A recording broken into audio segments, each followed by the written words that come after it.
Squad. Yeah, you know, when it comes down to Lush has been one of those people that I can truly say that he's always been in my corner, and I've had his support from day one. From when we initially met in the battle culture, like we met many other people, you know, to the point to where, you know, when it comes to our family Kracc City death certificate, he's always kept me involved in everything and anything we will be doing. And you know what? I'm gonna treat him always just the same. You know, I'll keep him involved, keep him in the loop. No matter what adventures he's on, it's been real to see him, you know, evolve from, you know, from the beginning till we first met to the where he's truly at now. So, and he's at his best. I can truly say that. You know, so without him and our brother Disaster, the West Coast battle culture would not be what it is. And I'm always proud to give him flowers whenever I can. So, salute, family. You already know what it is. Kracc Squad.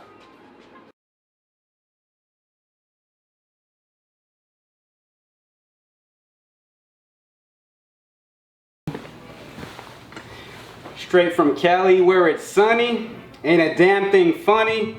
Like Don Juan taught me and the legend right here, bitch better have my money. Oh, there he is.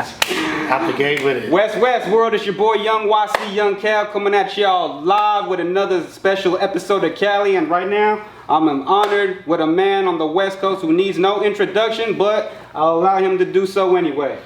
I mean, you hit him with the intro. That's all we really need. What's going on? Yep. No need to explain what's already understood. Mr. Lush One, how you feeling today, sir? Chilling. Great to be here. Thank you for your time, man. You know, this ain't nothing new to us, but still all the same, I just wanted to, you know, let you know I appreciate it in a real way.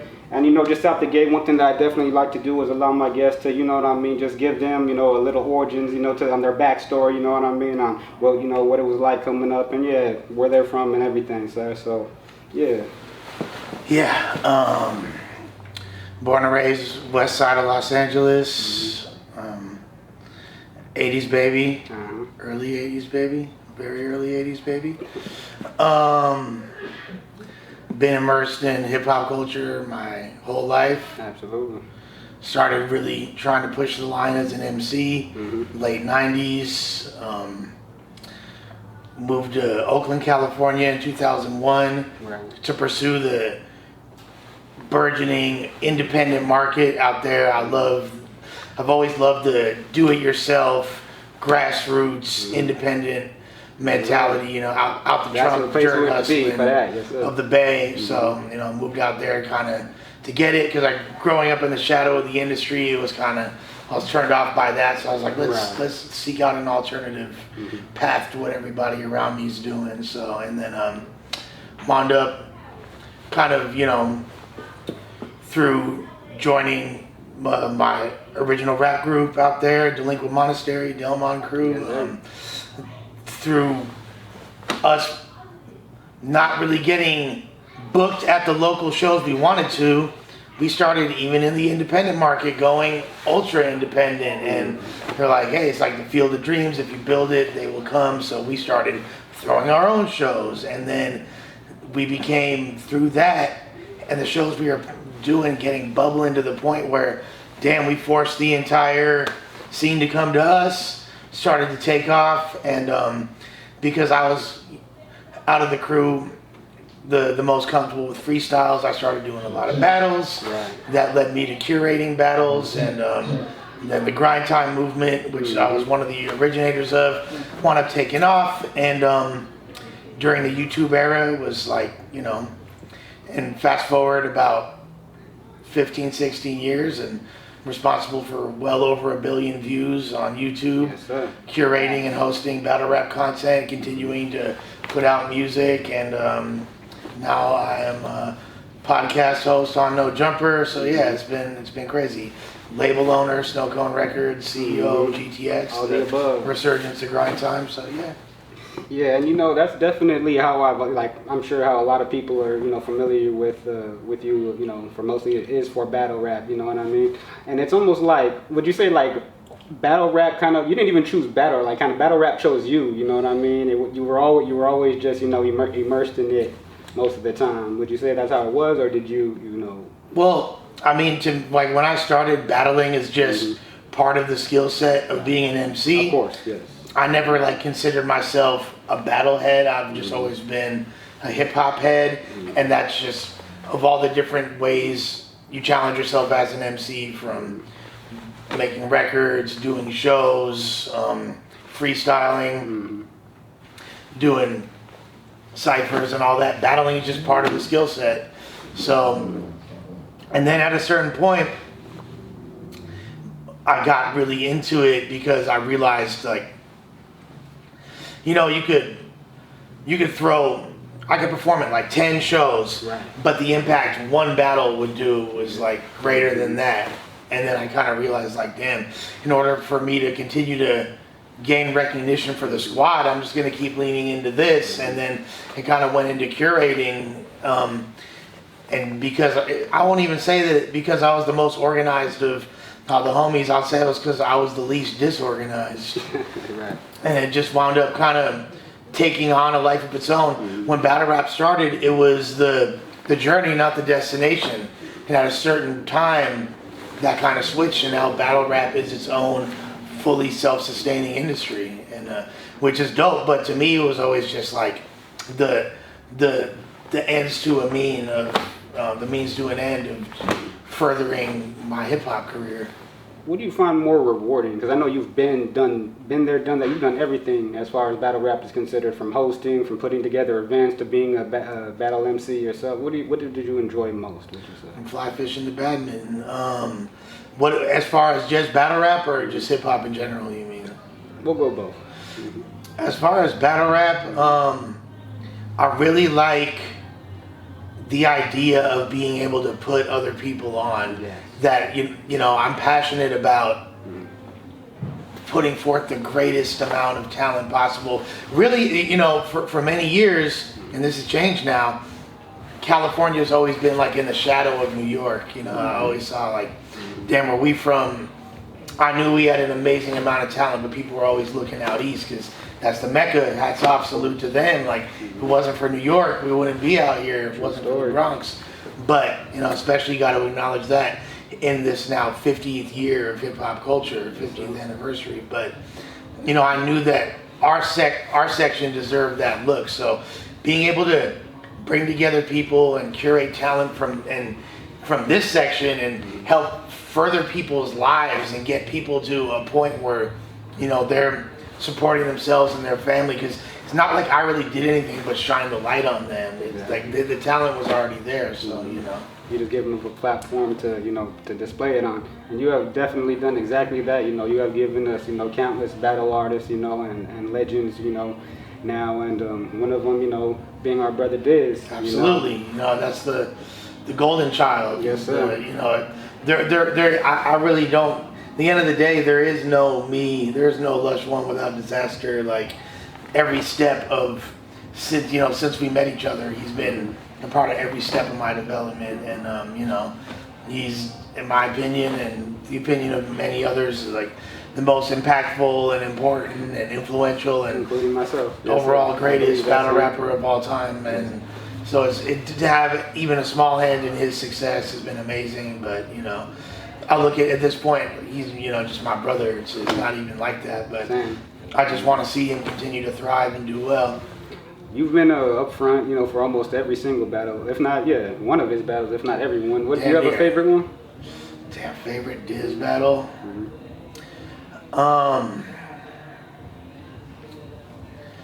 You know, he's shined in so many different eras. It's difficult to really pinpoint one moment, but I'll say that Cannabis battle was something special, because that really took things to the next level. That's it for battle rap entirely. Battle rap as a whole, our movement, his career, my career. Him stepping into the ring against somebody that we grew up listening to. There hadn't been anybody from the mainstream to really step back into this arena. And, you know, that's also an example of him at his absolute best. I asked him that same question. He said the same thing. Yeah, interesting. I'm not surprised to hear it. Like, and also that's kind of like a middle ground compared to, that's like, you know, from when he started, early 2000s, to, you know, where we're at now, 2023. That's like smack dab in the middle of it all. So. Exactly.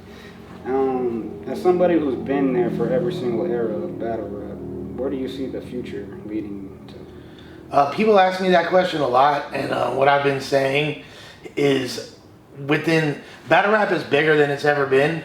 You know, like I said, it's no longer it's no longer the journey; it's the destination for a lot of people. I think we'll continue to see people not only making a name for themselves and becoming very successful monetarily off just battle rap. You'll continue to see people breaking into different industries, from you know, music to comedy to acting and to podcasting and everything in between. And you're seeing all these different, you know, that being the catalyst of success for so many individuals.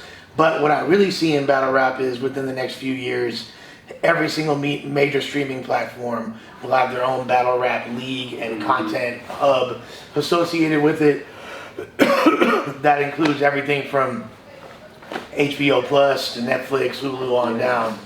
That would definitely be, you know what I mean? It just makes sense. That'd be how, that's how we know, you know what I mean, we finally, you know, arrived. Yeah, you know, it just makes sense. That's like there being, you know, if you think about it, like comparison to sports, or, you know, even like wrestling, things like that, every single major network. I say it all the time, battle rap's my favorite sport. There it is, and like, and every network has their like, certain teams have deals with NBC, certain sports have deals with CBS, Fox, ABC, you know, whatever it is, ESPN. Like, battle rap is going to be the same. There's going to be a battle rap outlet on every single major network. Absolutely.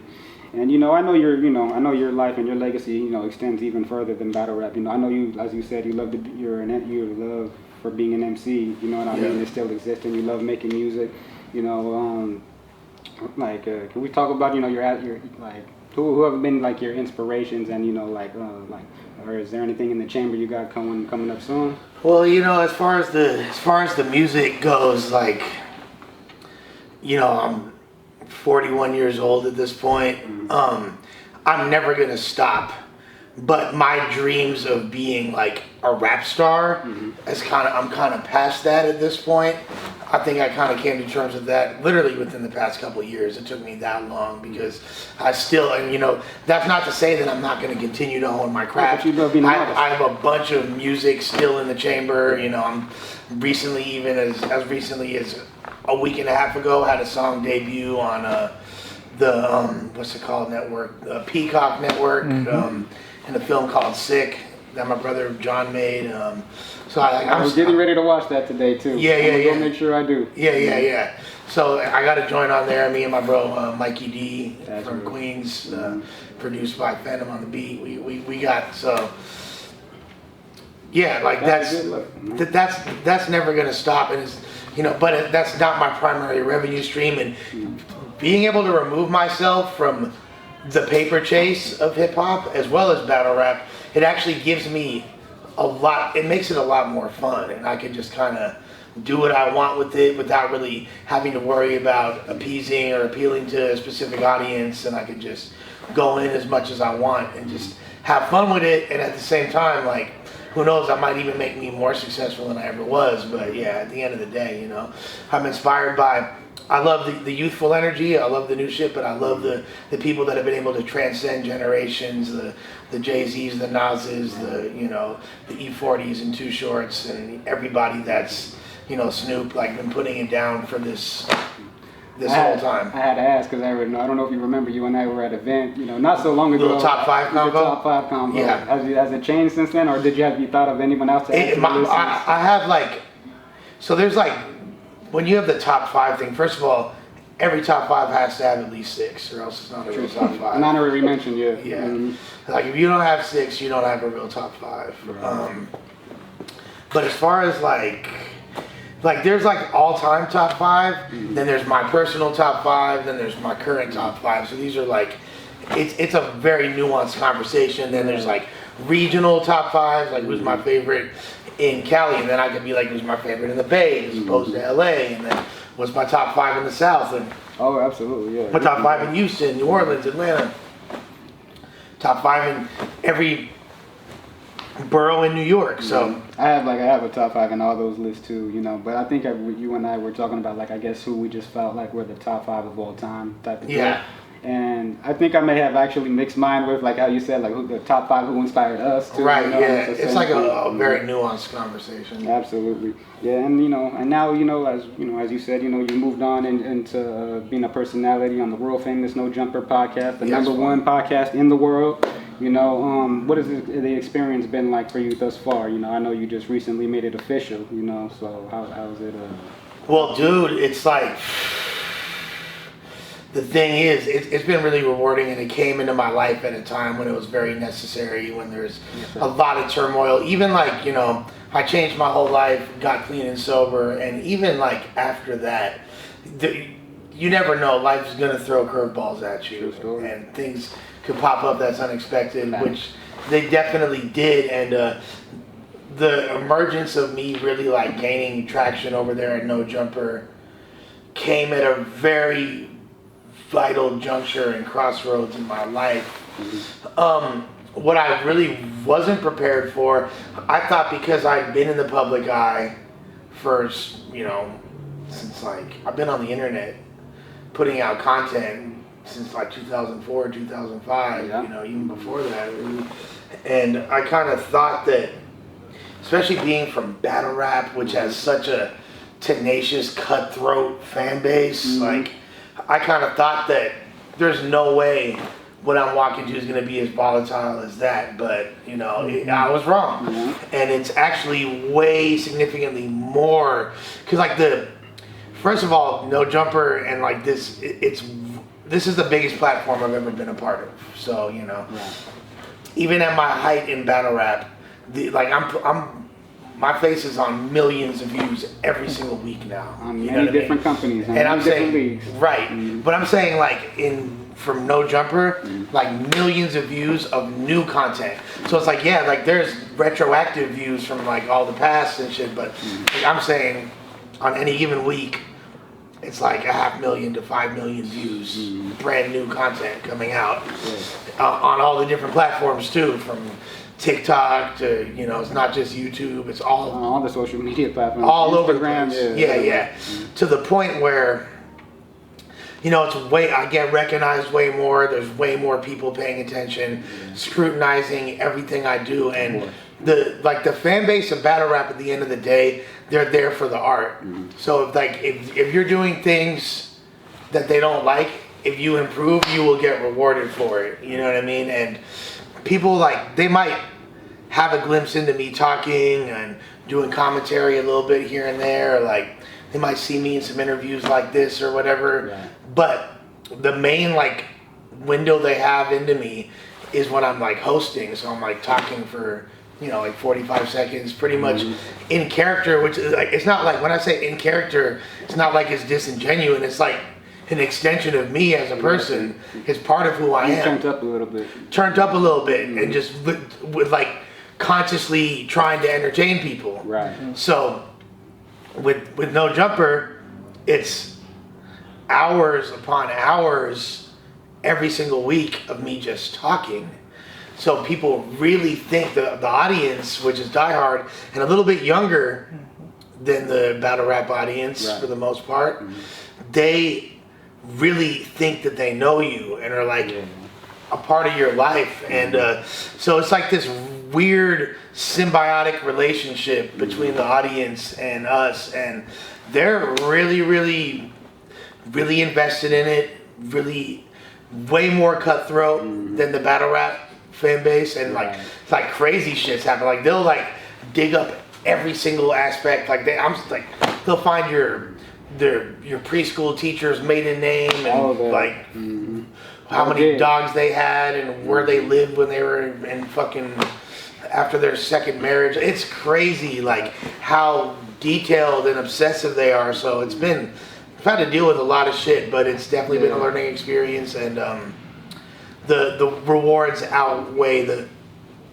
complications. Oh, yeah, absolutely. And I see, and I see what you're talking about. I've seen you go live on Instagram a couple times, and how intense a lot of the people that want to connect with you on there, and they like you said, they feel a powerful connection to you, they've known you for a decade or plus. Right, because it's really intimate. These people are, they wake up in the morning. they roll over or they get out of bed, scratch their nuts, pack a bong load, whatever, and then like they pour up their coffee and like they're watching us talk, and they feel like they're a part of that. Yeah. So they don't realize that the words they're saying are to a screen. They'll definitely have gotten that big. You are who they turn to for their news updates.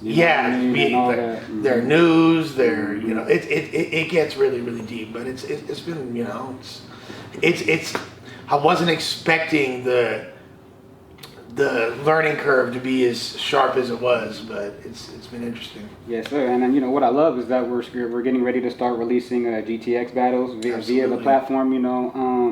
Just to turn back to that. Just where do you see the future of GTX heading? Well, I mean, GTX, like I said, like you see the direction where all what I said is going to happen with battle rap in general. Yes, sir. GTX being the forefront of the culture and being able to, spearheading our own movement. Like you're going to see a lot of growth, but at the same time, we're focused on the grassroots element of it and trying to go to as many different regions and work, helping all these different scenes kind of grow under our umbrella. And last year there was a lot of we really had to kind of recalibrate quite a bit when there was our primary investors in the crypto space. Right. The crypto market crashed, and we kind of had to pivot and be very creative and come up with new sources of funding and rebuilding bigger and better, and that's why I feel like that's why I love the collaboration that we're doing. Absolutely. They say sharks are the most efficient ocean predator in the world because they're always moving forward, so that's why I'm asking all these questions about the future. The apex predator. I just wanted to see just because you have built a legacy, that everyone follows. I just want to see what is next for Lush One on a personal level. Well, just signed this deal with No Jumper, so I'm over there for at least the next year. We're going to see how that goes. When I do wind up eventually building my own platform, it'll be in conjunction with them. So, and kind of figuring out what the specific details of that are. At the same time, carving out, creating new and original content in the context of No Jumper, and I really feel like the thing that I'm supposed to do, there's two primary things, right? Mm-hmm. One is to bridge the generational gap, me being older as far as the typical personality and audience for No Jumper, but I know there's a lot of people that don't have real access to, classic traditional hip hop content. Like this whole new generation isn't really privy to it, and then there's older heads that aren't really aware of how dope the newer shit is, so I kind of want to be like that bridge to bring it all together. And in addition to that, use my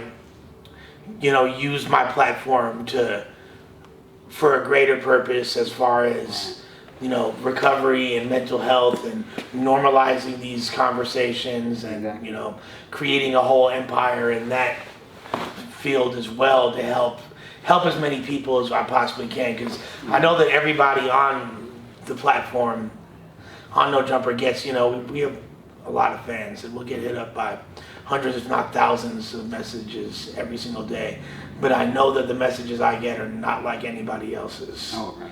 Because the type of person that I appeal to are a lot of them have struggled with substance abuse issues,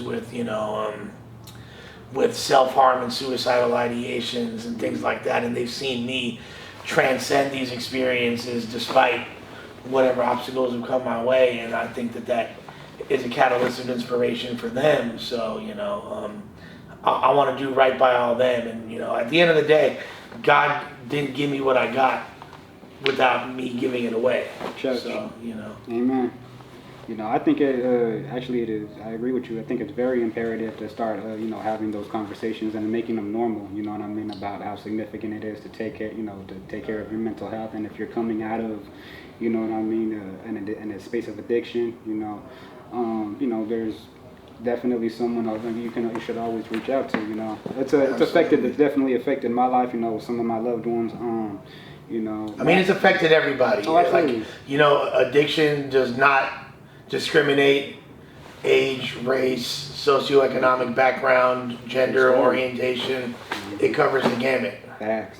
You know, and yeah, we just want to. I definitely want to salute you for that. You know what I mean? I believe you're going into your second year of being It'll be 3 years on February 3rd. Salute. So you know, I know that is not easy. What is the best advice you can give to anybody who may want to follow that same road? You know, into sobriety. You know, and that may be battling with it a little bit. Well, it's difficult to really give advice because all I can really do is tell people what I went through and what I did, because you know everybody's situation is really different, especially in regards to this. But what I would say, if anything, is it is possible. We do recover, and I would, if I would have given up, if I would have stopped, I wouldn't have reached this new level of success. I'm in the most financially secure and point in my life. I know that I'm in potential to feel better and be better on physically, mentally, spiritually than I ever have in my life, and it's as a result of my recovery and, you know, my relationship to my higher power, 1,000%. So we do recover. If you want it, no matter how difficult it might seem, Right. if I can make it out the mud, homie, so can you. That's a guarantee. Talk. Yeah, so, and you know, just in closing, Lush, I just know, you know just as well as I do that, you know, we're living in times where, you know, it's very important to give, you know, the flowers, you know, to the people that, you know, we love and support while they can still have them, you know what I mean? You have definitely been someone who's definitely made the whole West Coast crowd, you know, we've been following you, you know what I mean, for decades now, in, you know, every aspect, you know, that you have contributed in. You know, so I just want to say, you know, while I'm looking you out of eyes, say thank you for everything. Thank you. You know, And for those that don't, thank you so much, Cal. I love you, fool. And for those that don't know, I fucking pressed this fool's line to get on his platform. Because, you feel me, he interviewing all the homies. He interviewing janitors, bus drivers. No, shouts to janitors and bus drivers. Yeah, because y'all make the world go around. I'm just saying, he interviewing, you feel me, street sweepers. He interviewing, like, everybody interviewing, you feel me, kangaroo hunters. He interviewing, you feel me, circus animals, like all kinds of crazy shit. But he didn't holler at the boy, so I had to I was like, yo, Cal, when we finna get this off, boy? It would not have been complete, you know, with the Kracc City, you know, would have not come full circle without, you know, this man right here, you know what I mean? And just, you know, in closing, so I just wanted to say, you know, like I said, you made the West Coast very proud. What is one thing about the West Coast that you are proudest of? I mean, okay, that's a great question, because like we said earlier, like there, at a point, the West was the redheaded stepchild of battle rap culture, you know, and now the West is like arguably the epicenter at this point, and the whole thing is switched. And you know, with like when we put the grind time movement, the Fresh Coast and all that on the map at that time, there wasn't like most of the people that were involved in that scene, with some exceptions, because there was a lot of stylistic diversity across the board. Right. But most fools weren't like straight out the hood with it, and like people in a, you know, South Central, Compton, Watts, East Los, Long Beach, like these sections, they weren't really looking to be a part of battle rap like that. You know what I mean? It was like, you know, we don't have that same level of hip hop culture that exists in New York and places like that. It was you gotta create that gangster rap, and like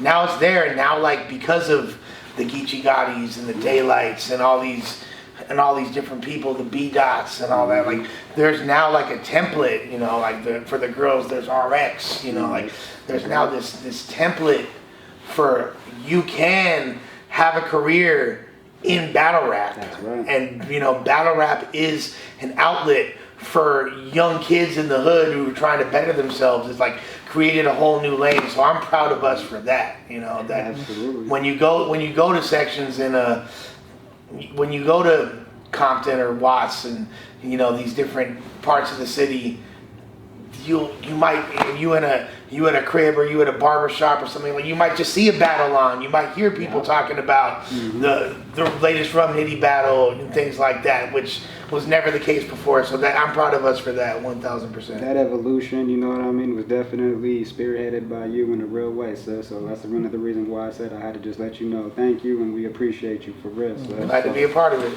Blessings, You know the vibe, squad. Come on. And just like that, yo, Kracc City, we out. Shouts to my dog, Middleman Dan. Come on. Uh-huh.